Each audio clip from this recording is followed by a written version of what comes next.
Alors, avant de commencer, j'aimerais remercier ma professeure Madame Siro qui nous a accompagnés toute l'année afin d'améliorer au mieux notre éloquence.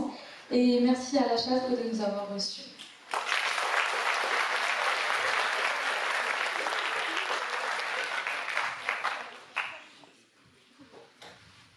Était-ce mieux avant? Cette expression, souvent entendue, s'appuie sur un mot avant. Avant, c'était hier, il y a 20 secondes. Avant, c'était le moment où j'ai commencé cette plaidoirie. Ça peut aussi bien désigner les années 20, 30, 40 ou encore 50. C'est aussi l'histoire de l'univers de l'instant zéro jusqu'à présent. Bref, c'est facile, on peut lui faire dire tout ce que l'on veut. Et pourtant, cet effet de nostalgie a un nom précis, le passisme. C'est une attitude empreinte de nostalgie, d'attachement aux mœurs et aux valeurs du passé. Les jeunes n'ont plus aucun respect et plus rien ne les intéresse. Le QI de la population est en baisse. La fin du monde est pour bientôt. Qui n'a jamais entendu ou ne s'est jamais laissé aller à ces récriminations? Les temps semblent plus que jamais angoissants, dû au changement climatique et des inquiétudes sociales. Mais le sentiment prégnant que c'était mieux avant a probablement agité nos ancêtres avant nous. Je suis presque sûre que tout le monde dans cette salle a déjà entendu un proche ou une personne âgée raconter avec nostalgie les souvenirs d'une enfance insouciante et dire « Oh, combien c'était mieux à cette époque-là ».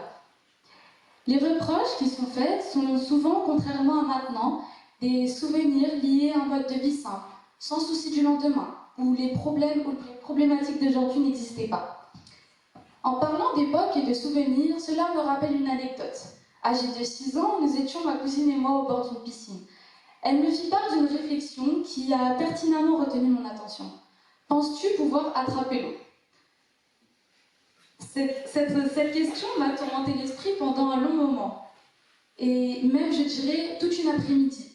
Sans faire de récipient, il était impossible pour moi d'attraper l'eau. J'ai une autre question à vous poser. Pensez-vous qu'un enfant de 6 ans, aujourd'hui, vous lui aurez posé la même question? Aurait-elle autant retenu son attention? Eh bien, je vais vous répondre sincèrement, non. Car les enfants d'aujourd'hui sont habitués à des choses loin d'être bénéfiques pour eux. Vous me voyez venir, les objets connectés. Je vais simplement me projeter vers cet avant, qui n'est pas si lointain, où nous vivions sans Internet, sans téléphone, ni Instagram, ni Facebook. Lors d'un dîner au restaurant ou d'un repas de famille, nous échangions, discutions, souvent avec de vrais interlocuteurs. Nous mangions nos plats chauds, sans se soucier de les prendre en photo sous toutes les coutures, pour les poster sur un réseau dit social. Mesdames et messieurs, j'ai une autre question ici à vous poser. Combien avez-vous de photos dans votre téléphone? Je suis presque sûre, des centaines. Et je suis presque sûre que vous ne les regardez jamais. Avant, il suffisait d'en prendre une et on les rangeait avec précaution dans un album photo. Il suffisait de les ressortir une fois pour replonger dans un nuage de souvenirs.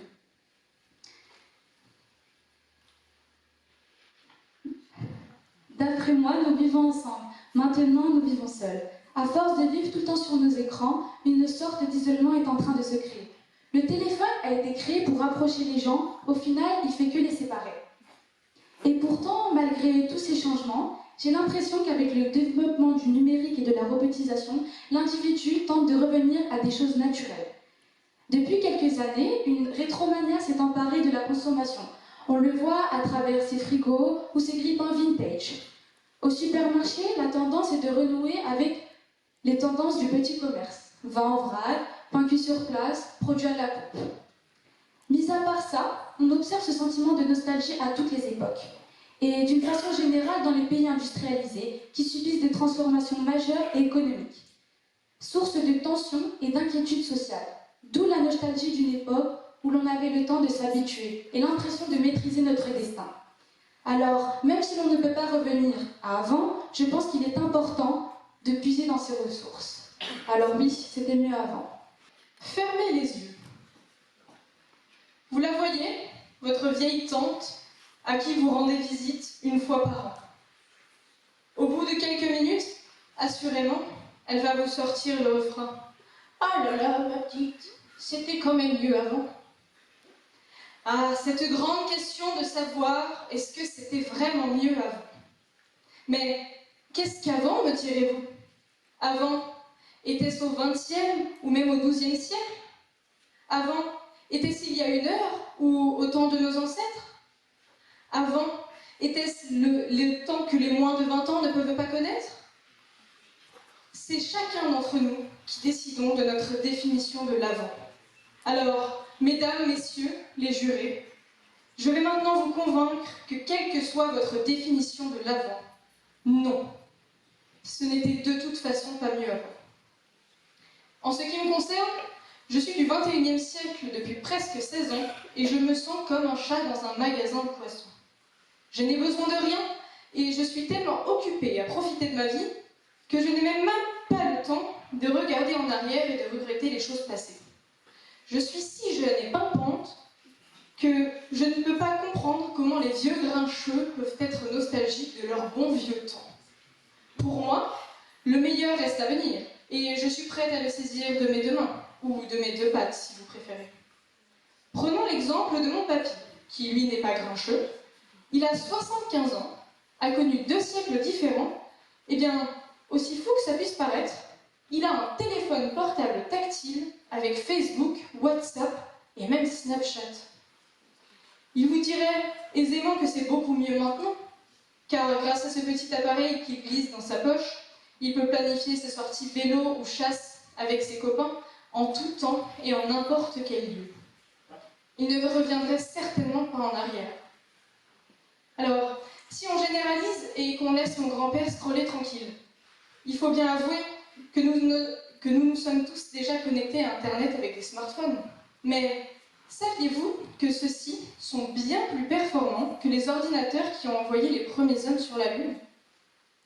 De la même manière, qui n'a jamais testé les robots qui font la cuisine tout seuls, ou même les aspirateurs qui nettoient les sols sans que l'on ait à bouger le petit doigt?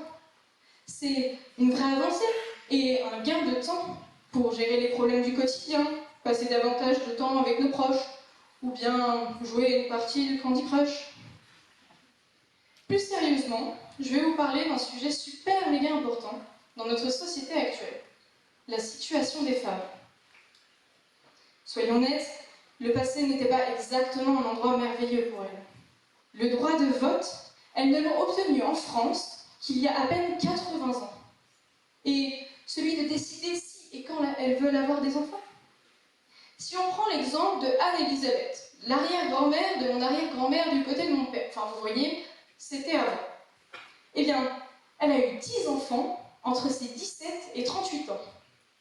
Ça fait plus penser à une équipe de foot qu'à une famille, non?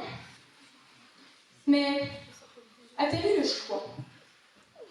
Je ne crois pas. Bien que tout ne soit pas encore parfait, le présent est tout de même bien meilleur que le passé.